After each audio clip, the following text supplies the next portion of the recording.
السلام عليكم ورحمة الله.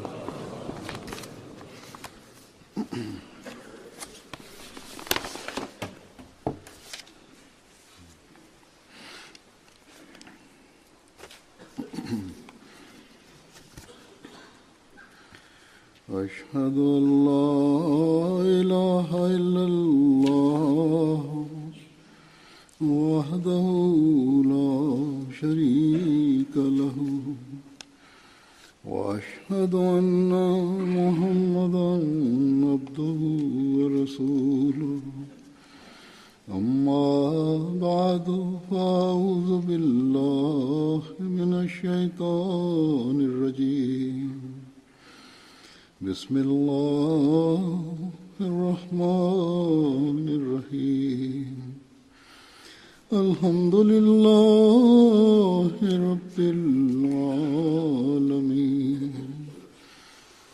الرحمن الرحيم مالك يوم الدين إياك نعبد وإياك نستعين اهدنا الصراط المستقيم صراط الذين أنعمت عليهم غير المغضوب عليهم ولا الضالين. Der verheißene Messias ﷺ sagt in einer seiner Strophen: Waqt tha waqt Masiha na kisi aur ka waqt main aata to koi aur hi aaya hota. Das bedeutet, es ist die Zeit des Messias gewesen und nichts anderes als das.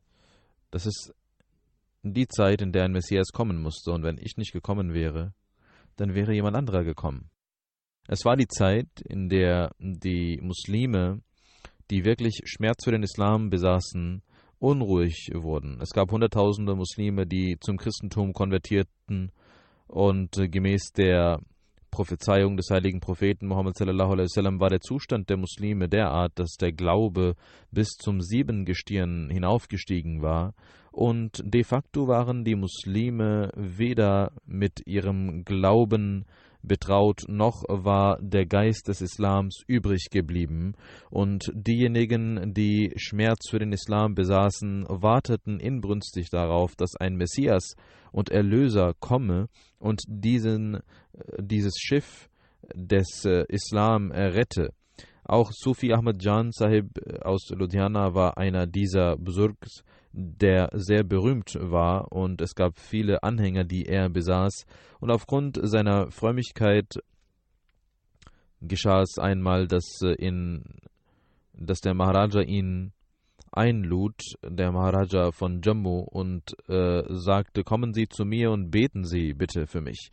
Doch er weigerte sich und sagte: Wenn du möchtest, dass ich für dich bete, dann solltest du selbst hierher kommen. Er war ein sehr großer Busurg, und Hazrat Sufi Ahmad Jan Sahib hatte eine sehr enge Bindung zum verheißenen Messias al-Islam schon seit Beginn. Damals hatte der verheißene Messias al-Islam noch nicht den Anspruch erhoben, der Messias der Zeit zu sein, und vor diesem Anspruch verstarb Sufi Ahmad Jan Sahib. Er war es, der damals diesen Zustand beschrieb, indem er diesen berühmten Satz sagte, indem er den verheißenen Messias al-Islam ansprach. Eine Strophe, eine sehr schöne Strophe. Er sagte: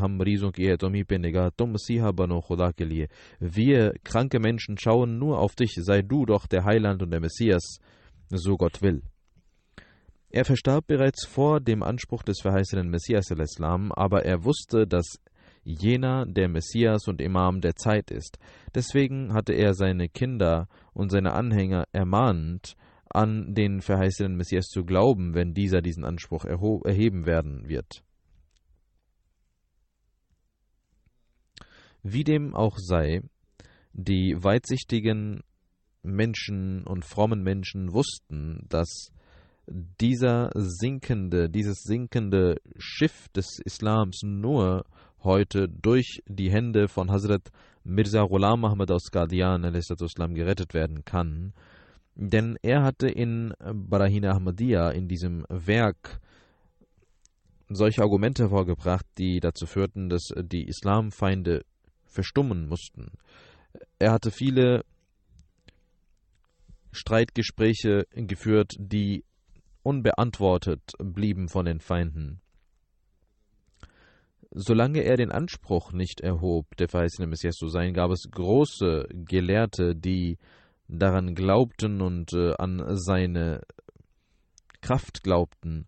Aber als durch das Geheiß Gottes er den Anspruch erhob, der verheißene Messias zu sein, waren es die gleichen Gelehrten und Ulema, die zu seinen Feinden wurden. Und bis heute sehen wir, dass diese selbstsüchtigen Ulema und Gelehrten in seiner Feindschaft die Fahne tragen und auch die Öffentlichkeit und die gewöhnliche muslimische Bevölkerung gegen den verheißenen Messias und seine Jamaat aufhetzen. Der verheißene Messias hat in seinen unzähligen Reden und Schriften und Sitzungen bewiesen und durch Argumente gezeigt, dass er der verheißene Messias und Imam Mahdi ist. Er hat gemäß der Zeit, den Bedürfnissen der Zeit gezeigt, dass er jener verheißene Messias ist, der die Hilfe und Unterstützung Gottes besitzt und für den Zeichen gezeigt worden sind. Aber die Menschen mit reinem und lauteren Herzen verstanden dies, aber jene, die Groll besaßen und die selbstsüchtig waren, die schmutzige Herzen besaßen, sie verstanden dies keineswegs. Ich werde in den Worten des verheißenen Messias al-Islam einige Argumente hervorbringen, die er gezeigt hat. Und er hat gesagt, dass im Islam üble Traditionen sich eingeschlichen haben und der Glaube ist nicht mehr in seiner ursprünglichen Form vorhanden. Die Gelehrten haben ihre eigenen Interpretationen vorgeführt und üble Traditionen hineingebracht und de facto sind die Muslime von ihrem Glauben sehr weit entfernt und die anderen Religionen, vor allem die christlichen Priester, greifen den Islam mit einer Systematik an. Und er sagte auch, dass in diese Zeit wurde bereits von Allah und von Gott prophezeit. Und er hatte auch prophezeit, dass ein Mensch von Gott kommen wird. Und dies war eine Prophezeiung des heiligen Propheten Muhammad sallallahu alaihi wasallam und ein Versprechen Gottes. Dies aufführend sagt der verheißene Messias al-Islam: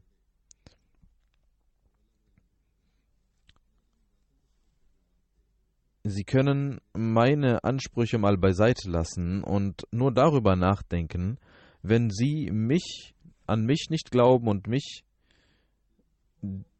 einer Lüge bezichtigen, dann werden Sie sich komplett vom Islam entfernen.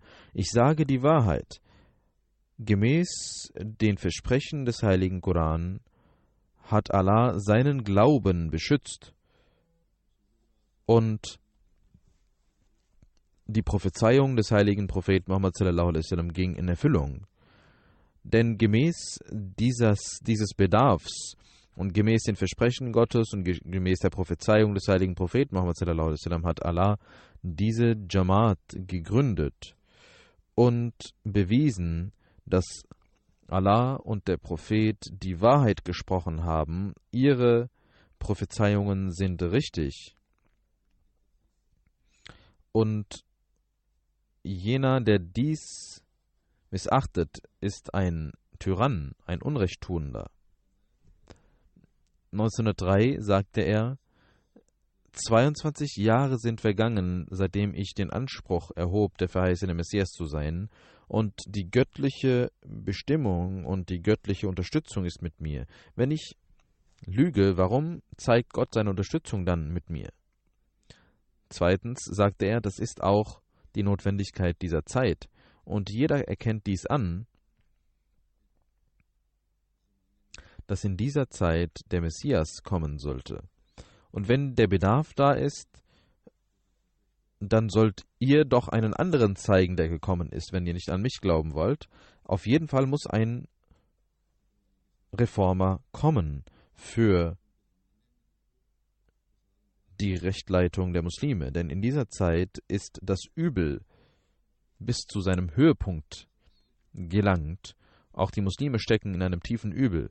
Wenn ihr mich einen Lügner nennen wollt, dann gibt es nur zwei Möglichkeiten. Entweder ihr zeigt einen anderen Reformer, der gekommen ist, weil der Bedarf dieser Zeit schreit danach, dass ein Reformer kommt, oder ihr müsst die Gottesversprechen als Lügen bezeichnen, dass Gott so etwas gesagt hat, dass das eine Lüge ist und Gott hat gelogen, Gott bewahre.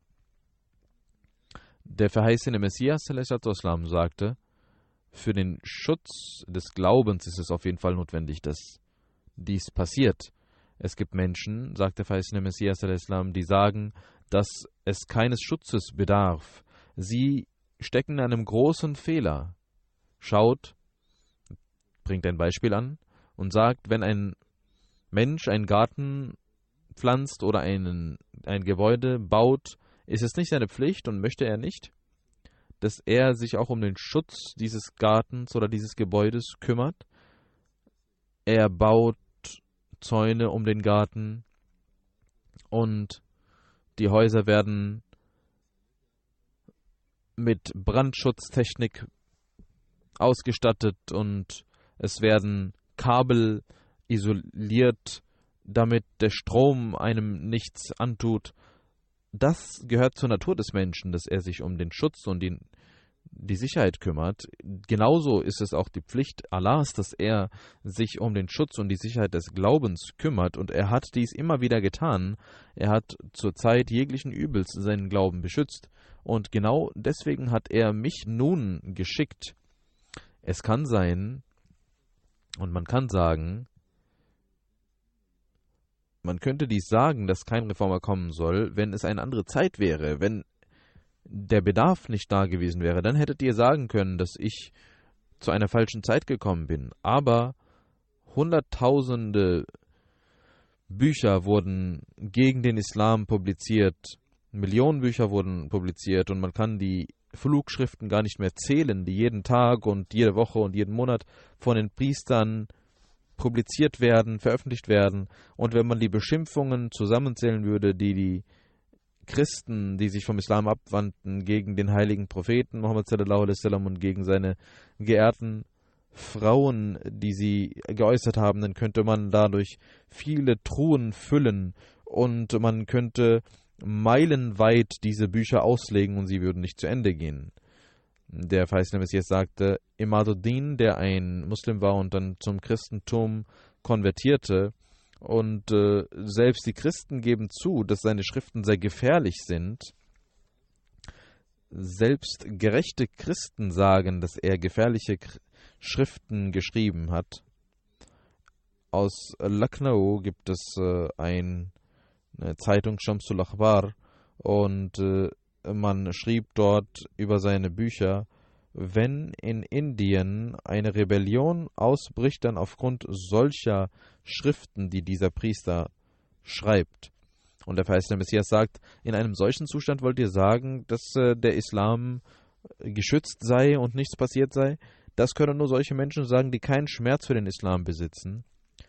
Oder jene, die gar nicht wissen, was draußen auf der Welt los ist und in ihrem stillen Kämmerlein sitzen und nichts wissen, was passiert. Sie haben überhaupt keine Ahnung und überhaupt kein Wissen. Aber diejenigen, die den Islam lieben und die das Licht des Glaubens besitzen und die nicht blind sind ob der Zustände dieser Zeit, sie müssen zugeben, dass diese Zeit die Zeit eines großen Reformers ist. Und dann erzählt der verheißene Messias al-Islam über die Zeugnisse für den verheißenen Messias, sagt er, es gibt große Zeugnisse, die dafür kommen und gekommen sind, und in der Surat an-Nur ist es das Versprechen des Khilafat, und Allah verspricht, Wa'adallahu allazina amanu minkum wa amilus salihati la yastakhlifannahum fil ardi kama stakhlafa allazina min qablihim.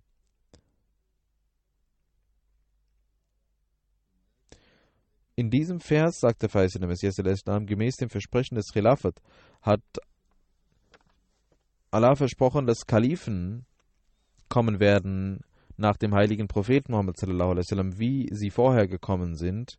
Und genauso wurde der heilige Prophet Muhammad sallallahu alaihi wasallam als ein Gleichnis von Moses bezeichnet, so wie Allah sagt: Ich habe euch einen Gesandten geschickt, um das zu bestätigen, genauso wie Moses zu den Kindern Israels kam.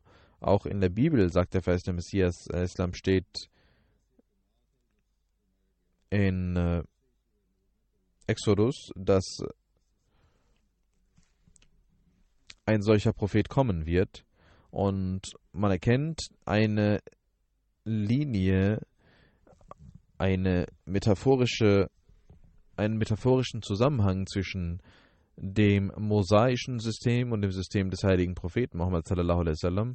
Genauso wie nach Moses nach 1400 Jahren ein Messias in Gestalt von Jesus sallallahu alaihi wasallam kam, muss auch in dieser Zeit nach dem heiligen Propheten Muhammad sallallahu alaihi wasallam ein Messias kommen, der wie Jesus sein wird und metaphorisch wie Jesus sein wird. Wenn wir auch nicht andere Zeichen hervorgebracht hätten, dann würde dies auch schon reichen, um festzustellen, dass im 14. Jahrhundert ein Ebenbild und ein Prophet nach dem heiligen Propheten Muhammad sallallahu alaihi wasallam kommen sollte. Der heilige Prophet Muhammad sallallahu alaihi wasallam, Allah hat nicht nur gezeigt, dass ein solcher Prophet kommt, sondern der heilige Prophet Muhammad sallallahu alaihi wasallam wurde als viel hochwertiger und mit mehr Segnungen bestattet gezeigt als Moses sallallahu alaihi wasallam. Genauso wird der Messias, der nach dem heiligen Propheten Muhammad sallallahu alaihi wasallam kommen wird, nicht ein neues Gesetz bringen, wie auch der Messias nach Moses dies nicht brachte, sondern er ist gekommen, um das Gesetz zu vervollständigen, nämlich um den Islam zu verbreiten. Und der verheißene Messias al-Islam erklärt dieses Vervollständigen des Gesetzes und das Vervollständigen der Verbreitung des Glaubens und sagt, man muss wissen, dass die Gaben, die auf den heiligen Propheten Muhammad sallallahu alaihi wasallam vervollkommnet wurden, dass es zwei Varianten und zwei Formen davon gibt. Einmal Takmili Hidayat und zweitens Takmili Ishad. Das heißt, einmal die vollkommene Rechtleitung, die vervollständigt wurde, und die Vervollständigung des Verbreitens dieser Rechtleitung und dieses Glaubens. Die Takmili Hidayat, also die Vervollkommnung der Rechtleitung, geschah schon vollständig bei der Ankunft des heiligen Propheten Muhammad sallallahu alaihi wasallam, und die Verbreitung seines Glaubens wird in der zweiten Ära geschehen, also in der Ära des Messias.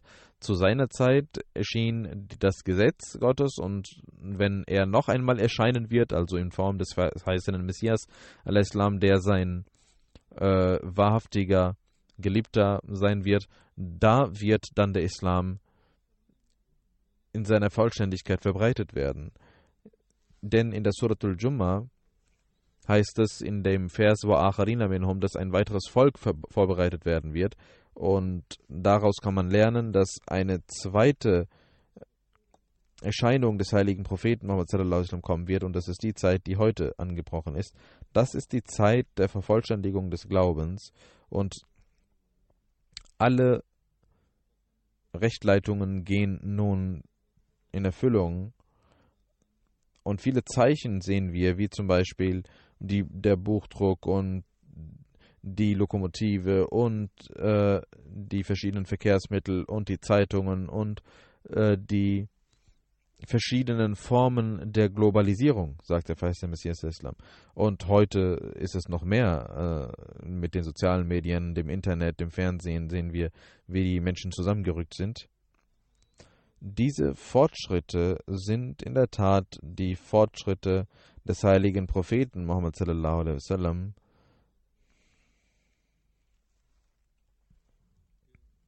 Und diese Form geht heute in Erfüllung.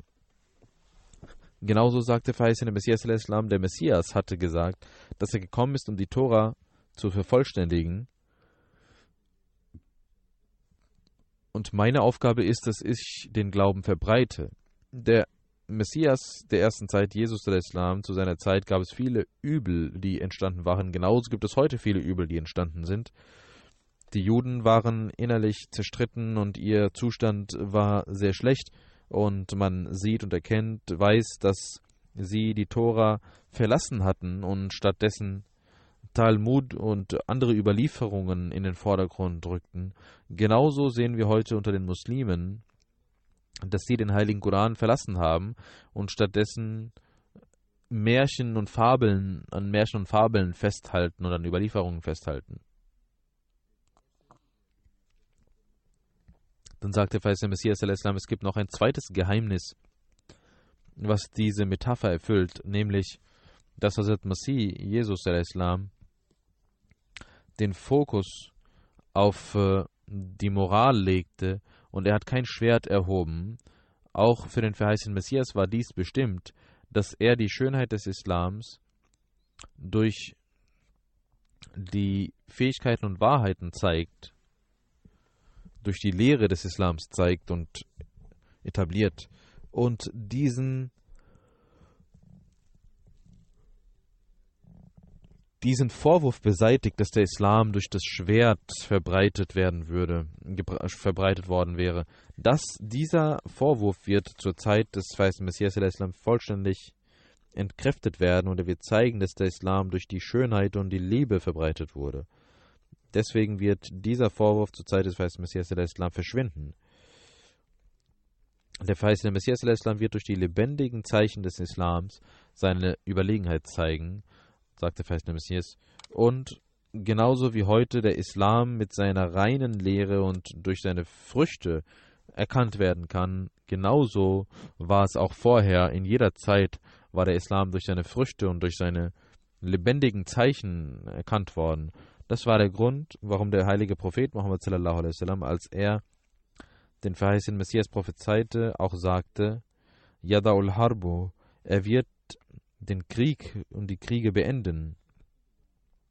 Wenn ihr alle diese Zeichen zusammentragt, dann sagt mir, ist nicht der Bedarf da, dass ein Mann Gottes vom Himmel kommt?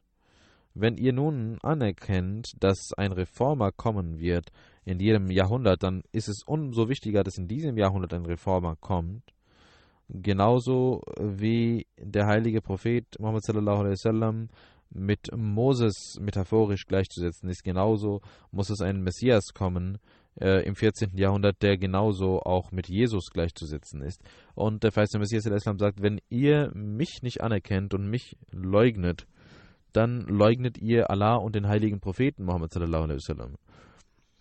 Meine Leugnung bedeutet nicht bloß meine Leugnung, sondern die Leugnung des heiligen Propheten sallallahu alaihi wasallam und Allahs. Wer sagt, dass ich lüge, der sagt, dass Allah lügt. Gott bewahre. Obwohl er sieht, dass das Übel den Höhepunkt erlangt hat und Allah trotz seines Versprechens, Inna nahnu nazzalna zikra wa inna lahu lahafizun, nicht getan hat, um ihnen Rechtleitung zu geben, Gott bewahre, obwohl Allah versprochen hat in dem Vers Ayat Istikhlaf, dass er, wie auch im mosaischen System auch hier, Kalifen schicken wird, Nachfolger schicken wird, aber Gott bewahre, er habe dieses Versprechen nicht erfüllt. Und es gäbe in dieser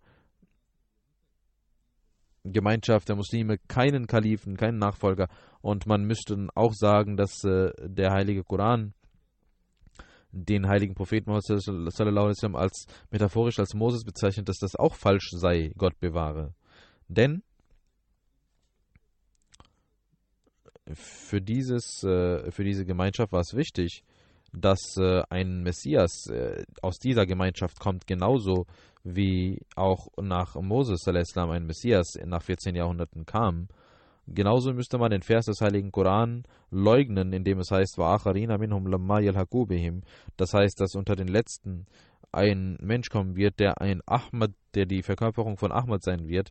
Und genauso gibt es viele Verse des Heiligen Koran, die man leugnen müsste, die man als falsch deklarieren müsste. Jetzt sagt mir, könnt ihr denn so einfach mich leugnen? Ich sage dies nicht von selbst aus, sondern ich schwöre bei Gott, dass dies die Wahrheit ist. Wer mich verlässt und mich leugnet, auch wenn er das mit der Zunge nicht tut, wird er de facto den ganzen Heiligen Koran leugnen und Gott verlassen. Dann sagte verheißene Messias al-Islam, mich zu leugnen bedeutet nicht bloß mich zu leugnen, sondern das bedeutet den heiligen Propheten sallallahu alaihi wasallam zu leugnen. Bevor jemand nun diesen Schritt wagt, mich zu leugnen, soll er nachdenken, wen er da leugnet. Dann erklärte verheißene Messias al-Islam weiter, wie durch seine Leugnung auch der heilige Prophet geleugnet wird. Er sagt, wie wird der heilige Prophet Muhammad sallallahu alaihi wasallam geleugnet, so wie ich das jetzt gerade sage, so derart, dass der heilige Prophet Muhammad sallallahu alaihi wasallam prophezeit hat und versprochen hatte, dass zu jedem Jahrhundert ein Reformer kommen wird und dass Gott bewahre dies falsch war. Und genauso, dass er sagte, Imamukum minkum, aus euch wird ein Imam kommen, Gott bewahre, das müsste auch als Lüge gelten. Genauso, dass er prophezeite, dass ein Jesus kommen wird, dass dies auch falsch sei. Denn dieses Übel ist vorhanden, aber jener ist nicht gekommen. Wer immer daran glaubt und an diesen Dingen festhält, wird er nicht als Leugner des heiligen Propheten Muhammad sallallahu alaihi wasallam gelten. Ich sage es klar und deutlich, mich zu leugnen ist keine einfache Sache, denn um mich ein Kafir zu nennen, müsst ihr erstmal selbst ein Kafir werden. Dann könnt ihr mich ein Kafir nennen. Und wenn ihr vorwerft, dass ich nicht an den Koran festhalte und an das Hadith festhalte, dann seid ihr das, die nicht an den Koran und der Hadith festhaltet. Und wenn ihr sagt, ich würde nicht am heiligen Propheten festhalten, dann seid ihr es, die nicht am heiligen Propheten festhaltet. Ich bin kein Kafir, sondern der Mahdi. Ich bin kein Kafir, sondern ich bin ein fester Gläubiger. Und Allah hat mir gezeigt, dass das die Wahrheit ist. Wer an Gott glaubt und mit voller Überzeugung weiß, dass Gott da ist, und wer an den heiligen Propheten Muhammad sallallahu alaihi wasallam und den heiligen Koran glaubt, für ihn sollte es ausreichen, dass er dies aus meinem Mund hört und ruhig bleibt. Aber derjenige, der nicht ruhig bleiben will und unverschämt ist, Gott selbst wird ihm erklären.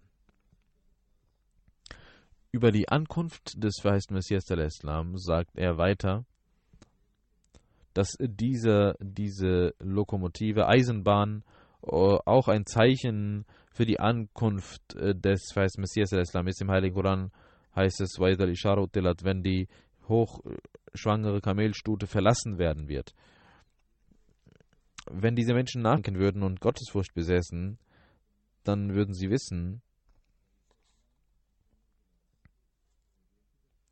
dass hier über die Eisenbahn gesprochen wird. Wenn hier nicht über die Eisenbahn gesprochen wird, dann sollen sie doch zeigen, warum das Kamel nicht mehr verwendet werden wird. In den alten Büchern heißt es, und es wird prophezeit, dass die Transportmittel andere sein werden. Es gibt so viele Zeichen, und diese Menschen haben dieses Feld verlassen, genauso wie die Sonnen- und Mondfinsternis genauso im Ramadan gekommen ist, wie es vorhergesagt wurde.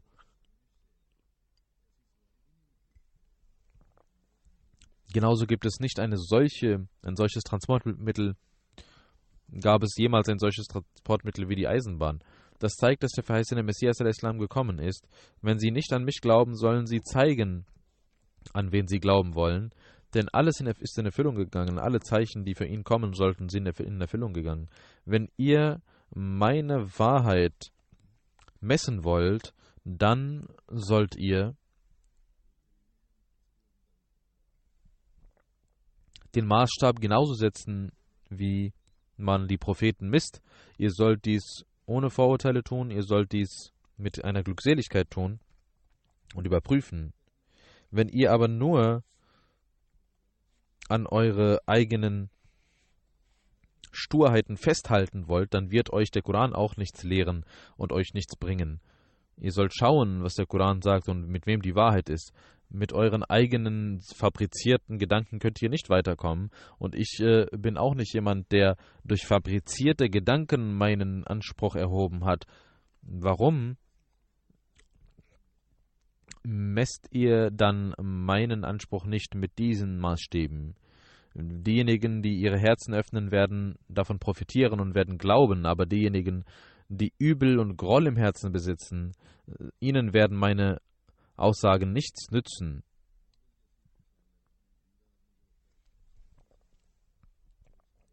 Sie sind wie solche Menschen, die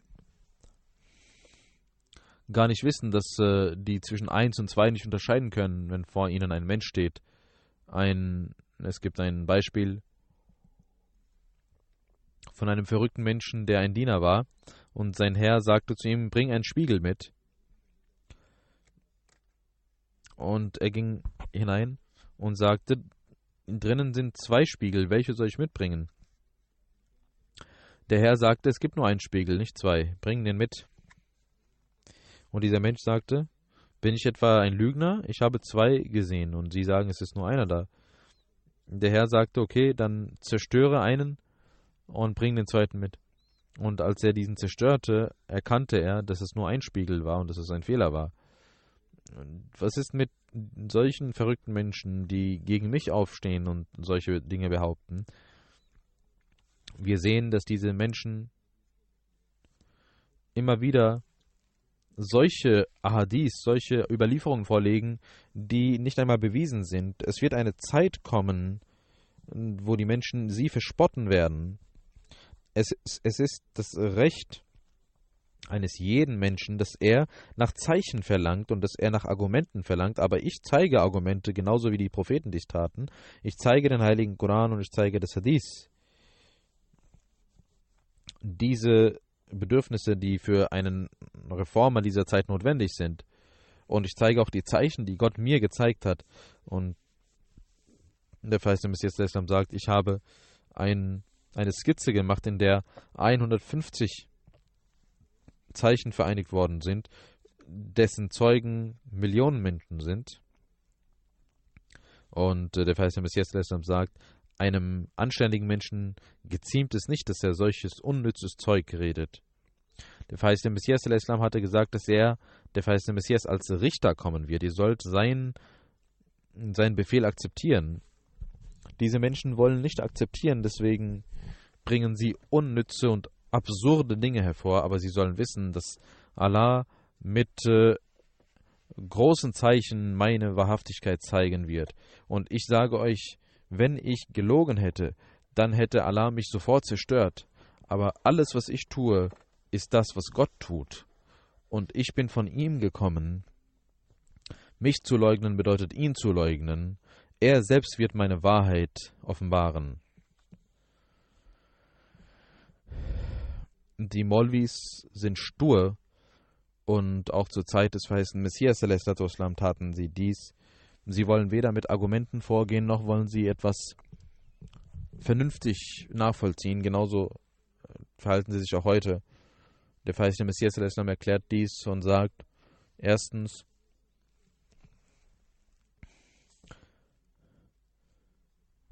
der heilige Koran hat Jesus als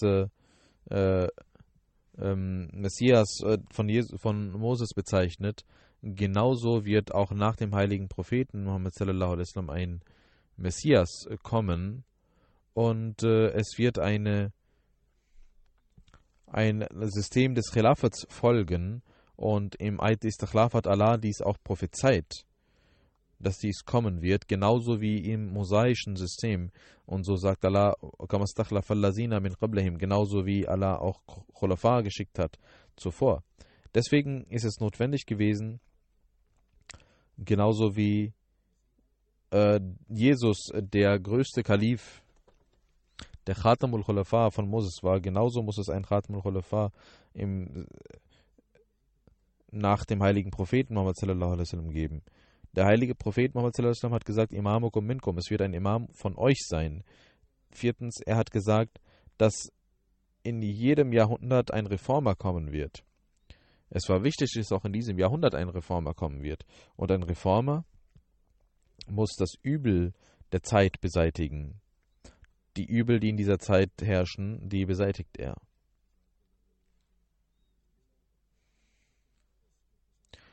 Dieses Übel und dieser Streit, der entstanden ist, das ist der größte Streit. Und deswegen muss auch das größte Übel ist das Christentum, das zur Zeit vorherrscht. Deswegen muss der Messias, der kommt, auch jener sein, der das Kreuz bricht. Genauso 5. muss er, genauso wie Jesus, auch im 14. Jahrhundert kommen. Nach 1400 Jahre nach Moses kam Jesus, genauso muss er auch kommen. Dann gibt es viele Dinge, die nach dem verheißten Messias in Erfüllung gegangen sind. Die Sonnen- und Mondfinsternis, die zweimal stattfand. Dann auch die Sterne, die Kometen, die gekommen sind. Die Pest, die Eisenbahn, dass die Kamele nicht mehr verwendet werden, etc. etc. 7. Auch durch die Surah Fatiha lernen wir, dass derjenige, der kommen wird, aus dieser Gemeinschaft sein wird. Es gibt hunderte Beweise dafür, dass derjenige, der kommen wird, aus dieser Gemeinschaft, dieser muslimischen Gemeinschaft sein wird. Und ich sage gemäß der göttlichen Offenbarung, dass ich es bin, der kommen sollte. Allah hat seit jeher die Maßstäbe gezeigt, die für die Wahrhaftigkeit wichtig sind. Und ihr könnt mich messen nach diesen Maßstäben. Ihr könnt schauen, ob die Zeichen richtig sind, die ich zeige. Ich bedauere es, wenn ich die Menschen sehe, die mich bekämpfen. Das sind Menschen, die vorher genau diese Zeichen hervorbrachten und nun, als sie in Erfüllung gegangen sind, zweifeln sie an diesen Zeichen, wie zum Beispiel Sonnen- und Mondfinsternis, sagen sie, dass dieses Hadith nicht richtig sei. Aber jemand soll sie fragen, das, was Allah als richtig gezeigt hat, als wahrhaftig gezeigt hat, werden sie das als falsch darstellen können? Wie bedauernswert ist es, dass sie sich nicht schämen, wenn sie das sagen, dass sie, der heilige Prophet, sie verleugnen den heiligen Propheten Muhammad sallallahu alaihi wasallam, nicht nur mich. Es gibt nicht nur eine Sonnen- und Mondfinsternis, die für mich gekommen sind, sondern hunderttausende Zeichen. Und wenn es ein Zeichen auch nicht in Erfüllung geht, dann gibt es 1000 andere Zeichen. Wie bedauernswert, dass sie, um mich zu leugnen, den heiligen Propheten Muhammad sallallahu alaihi wasallam geleugnet haben. Ich zeige dies mit voller Kraft. Das ist nämlich ein Beweis für die Wahrhaftigkeit des heiligen Propheten Muhammad sallallahu alaihi wasallam.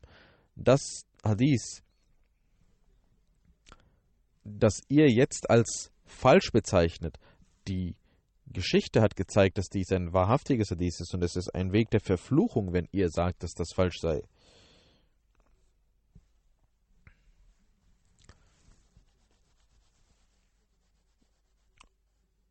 Wenn jemand sagt, ein Hadith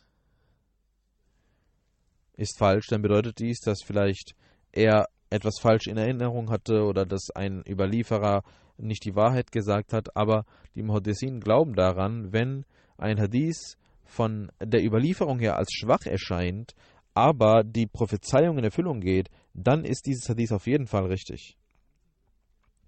Wie kann dann jemand wagen zu sagen, dass dieses Hadith nicht wahrhaftig sei? Ihr sollt wissen, dass derjenige, der kommt, aus den vergangenen Schriften, seine Wahrhaftigkeit misst sich aus den vergangenen Schriften. Und da die Vernunft des Menschen ein Beispiel immer braucht, deswegen kommen auch vernünftige Beispiele mit ihm. Es kommen Beispiele und Zeichen mit ihm. Und das Größte, was mit ihm ist, ist die Unterstützung Gottes. Wenn jemand einen Zweifel hat daran, dann soll er vor mir kommen und durch jene Wege, die die Wege des Prophetentums sind, mich messen. Wenn ich falsch bin und lüge, dann werde ich verschwinden. Aber nein, Allah hat 19 Jahre zuvor, sagt der verheißene Messias al-Islam, über eine Offenbarung Vor 19 Jahren hat Allah mir gesagt, Yansurukallahu fil Mawati.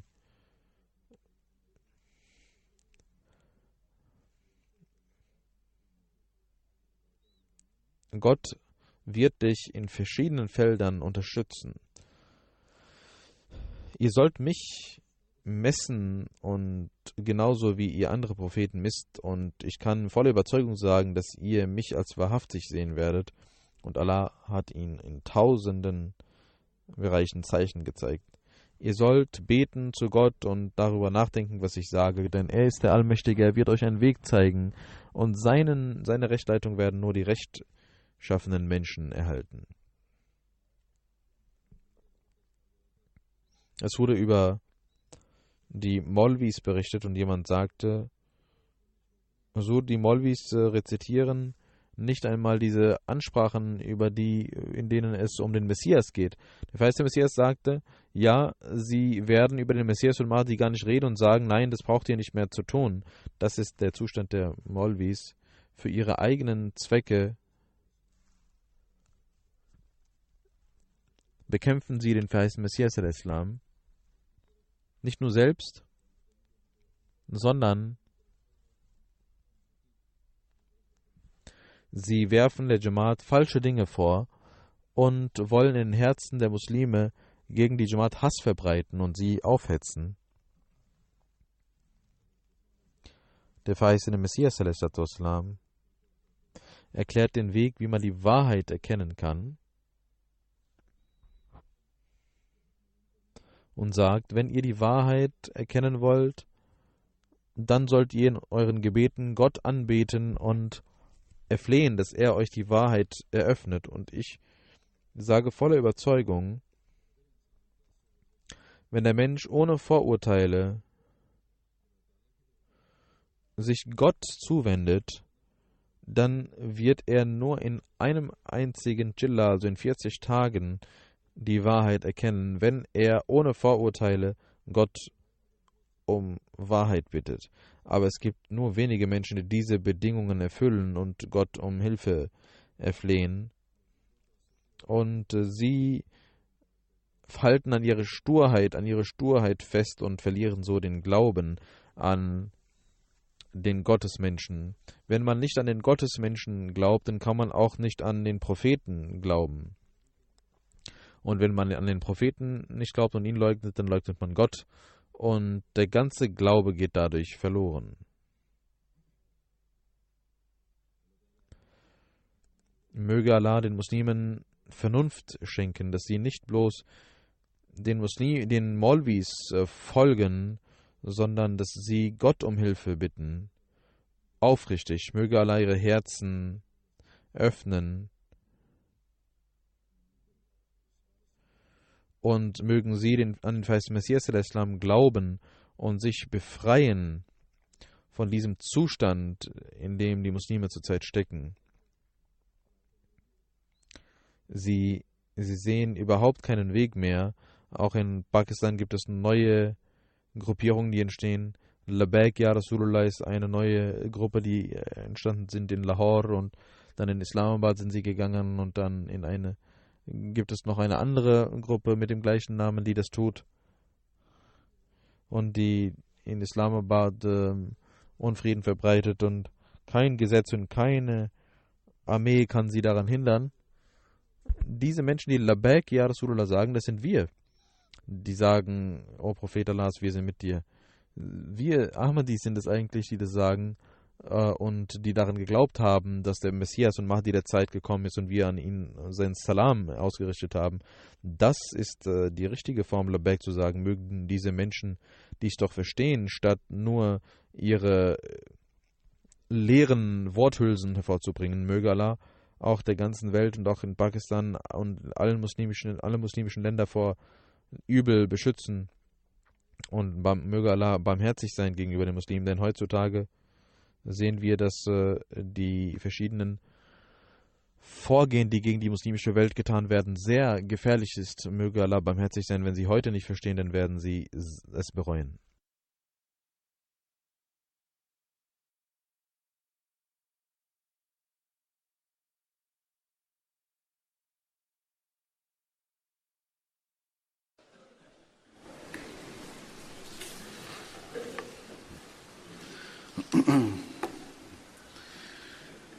الحمد لله الحمد لله الحمد لله نحمده ونستعينه ونستغفره ونؤمن به ونتوكل عليه ونعوذ بالله من شرور أنفسنا ومن سيئات أعمالنا من يهده الله فلا مضل له ومن يضلل فلا هادي له ونشهد أن لا إله إلا الله ونشهد أن محمدا عبده ورسوله عباد الله رحمكم الله إن الله يأمر بالعدل والإحسان وإيتاء ذي القربى وينهى عن الفحشاء والمنكر والبغي يعظكم لعلكم تذكرون اذكروا الله يذكركم وادعوه يستجب لكم ولذكر الله أكبر